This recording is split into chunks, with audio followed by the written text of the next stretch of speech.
Well, hi everyone. I'm John Retlin with a retro review of WCW Great American Bash 1990, and you're going to hear fireworks. The sad thing is it's not just because it's the 4th of July out in my area. They will launch fireworks at least a month before and a month after. We just don't give a shit out here.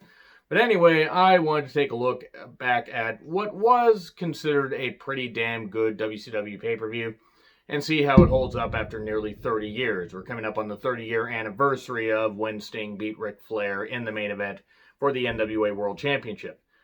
The championship matches, by and large, plus like one other tag team match, hold up pretty well. The problem is there was a lot that you had to get through to get to the good stuff, because this was during the Jim Herd era where he just ran a lot of people either out of the company or ran him into the ground. He just did not know what the fuck he was doing. Ted Turner loved his wrestling, but he did not like having anybody with a goddamn clue running it, at least until Bischoff and other people got in charge. It was really sad to see it because there were a lot of prime years of some wrestlers wasted with the complete ineptitude of Jim Herd. But anyway, Jim Ross and Bob Caudle on commentary, and we start off with Nature Boy Buddy Landel versus Flying Brian, and the crowd loved Brian Pillman. I also never got the appeal of Buddy Landel. Please let me know some matches I should check out of his, because I keep hearing he's good, but any matches I've seen, even if it's in like the later 80s or the early to mid 90s, I just don't get the appeal. I just don't fucking get it. JR did, however, start off, great, saying our first match at Starrcade 1990. And I know mistakes happen. It was just kind of funny that he managed to see into the future and somehow see this match also happening in Starrcade 1990. Starrcade 1990, which also wasn't that good of a pay-per-view and was based around a tag team tournament and Hanson versus Luger and the Black Scorpion versus Sting. And dear God, I'm going to have to retro review that in December, aren't I? So, it was kind of sloppy and Pillman won with a crossbody. Cool. Gordon Solie doing interviews at the stage and then also a pre-tape with Sting a little bit later. I wish they would have used Gordon Solie a little better. Iron Sheik versus Captain Mike Rotunda. This was bad. This was horrible. I would actually call this horrible. It was one of the worst matches during this period of like WCW from the time Turner bought the company to like say 94 when Hogan came in. And even then, when Hogan came in, the matches weren't all that great, but they got a little bit more buzz. Iron Sheik, even after, being at Mania, like, just 5 years prior, or just a little over 5 years prior, was just out of shape, couldn't do anything. And Captain Mike Rotunda, he was a boat captain. He was out of the varsity club. He was a boat captain, and he won with a backslide. Oh, this was bad. This was really bad. Then Harley Race has an interview with Gordon Solie talking about the Sting Flair main event and how he's going to beat Tommy Rich. They're going to revisit that in 1990. It's a great idea. It's not a great idea, as I'll talk about here in a bit. Dirty Dutch Mantel versus Doug Furnas. Furnas was ridiculously good. And hooray, we get rest holds because Dutch Mantel was never all that good in the ring. And he was also nearly done in the ring. He'd been wrestling since 72. And I think 1990, early 91 is when he hung up his boots. And then he would become Uncle Zebekiah. And then he would become the very or only slightly xenophobic manager of Jack Swagger and now Jake Hager, the climate denier in AEW. Get his real doll off of Dynamite. But anyway, I digress. I really didn't like this because while I get what they were trying to do with Furnas, they could have done it in half the time, and I get it.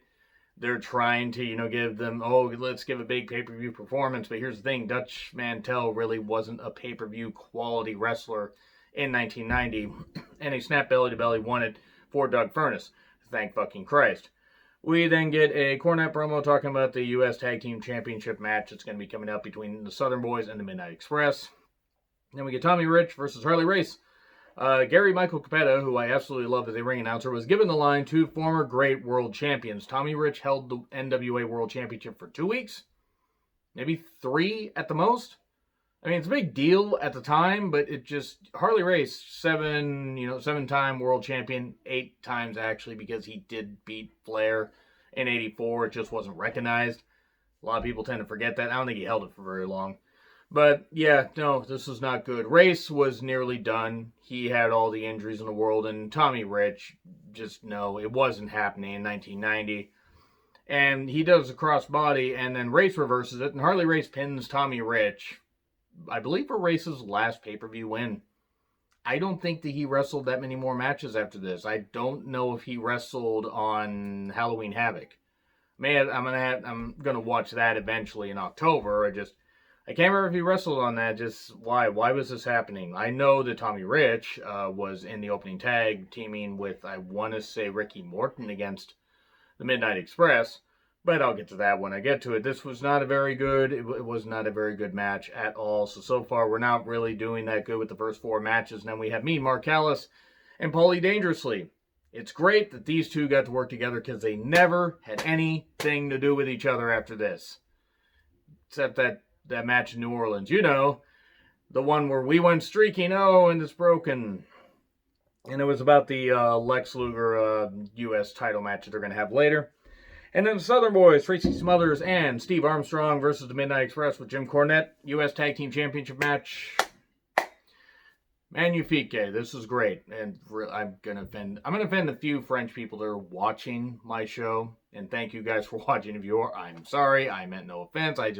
I struggle with any other languages. Hell, I struggle with English, as you know. This match was good shit. It was given a lot of time. You got a karate, thing between like Stan Lane and Tracy Smothers and Steve Armstrong. That was some cool stuff. I actually like that. They threw in a lot of good shit here because you could tell these teams work well together. Classic tag team wrestling. You got a lot of near falls. And I mean, yes, not nearly as many near falls as you'll see in some matches now, but it was cool with this, interwoven amount of near falls where the referee would be distracted just long enough for neither team to get the victory. And then eventually kick to the back of the head and inside cradle, 1, 2, 3, and the Midnight Express retain the U.S. Tag Team Championships. And then we get Vader versus Tom Zink. And it's a squash, and Vader wins after 2.5 minutes, which is the smart move because the Z-Man got put to sleep, and that was about it. I don't think he really had all that much else that he did. Well, he did that crossbody into into just dead air. Yeah, there really wasn't much note here. It's just cool to see Vader. Vader in the weird mask before they really gave him the other cool mask. He was just in the mask that he had when he was in Japan. But anyway, and then the Horsemen cut a promo. Well, Wyndham and Ole cut a promo. Probably good that Sid didn't. Kind of weird that Arn didn't. So then we get the Steiners versus Hayes and Garvin, who were dressed like knockoff exotic Adrian Street characters. Easy for me to say. The Steiners made this work. Garvin and Hayes were... When Garvin is the better worker of your team and he was washed by this point, you know you're in trouble. Michael's a bitch was a chant during this match, which was actually kind of funny. We get more rest holds, hooray, because that's all Garvin and Hayes could do, because neither of them really could wrestle all that well. And a belly-to-belly throw, and we get a cover, 1, 2, 3. Because one wasn't a legal man, and then Hayes got thrown, Steiner and Rick put, Scott on there, 1, 2, 3.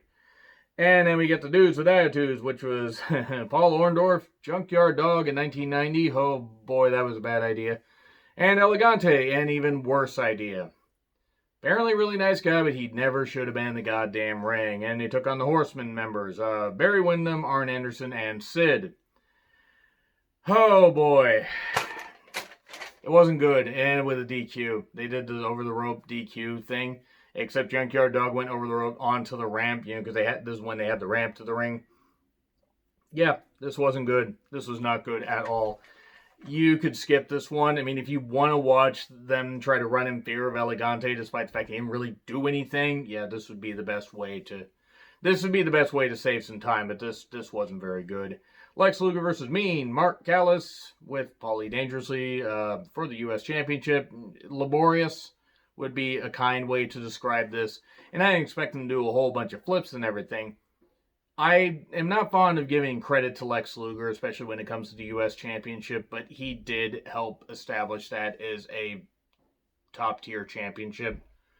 At that point, it was equal to what the WWE Intercontinental Championship was. He did help rise it up. And it wasn't even necessarily that it was in a bad place before he got it. Because Nikita Koloff had it, and other people had it and everything, and they had good runs with it, but just for some reason, they just stuck it on Lex, and he had it for a really long time. And I mean, it worked. It really did fucking work. He was having really good matches with people you wouldn't expect. This wasn't necessarily one of them. It wasn't bad. It was also the future Undertaker's last WCW pay-per-view match. as we would get a ref bump, we would get, the phone being used because Paulie dangerously had that brick of a cell phone, and we then would eventually get, a big old schmoz in the clothesline, and Luger would get the pin 1, 2, 3. We then get Rock and Roll Express in a WCW Tag Team Championship match against the champions, led by Teddy Long, the team of Doom. I would try to do the Invader Zim thing or the Morbo voice, but I simply cannot do that. Plus, you wouldn't hear it over all the booms that are going on. This was good, as you would expect. It was really sad to see Butch Reed like this, though, because Doom was a great team. Reed was really hurt by this point. You could tell he was labored, and he could still have some power moves, but he'd had knee injuries by that point. It was just, you could tell that Ron was mainly the one they were grooming out of this team. And they worked well together to take the load off of Reed, but he just really looked like he was struggling with a lot of this stuff. Like he was just cringing a whole lot. So I would imagine he was in a lot of pain. Morton got rocked for a good while. Teddy Long does some distracting and gets punched out at one point, but then we get a shoulder block off the top, and Reed covers Gibson 1, 2, 3. So there you go. That's your lot right there. They retained the tag team championships, and I think would hold them until Super Brawl. I think it was Super Brawl.